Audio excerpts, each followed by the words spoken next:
जनी बना तू बेहाया कर दया रो दिसाया मन पागल हो।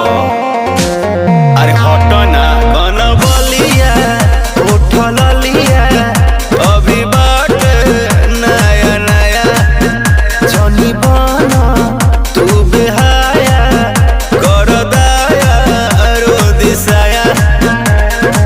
कच बजवानी हमर भाई का, कच बजवानी हमर भाई का, हे राजा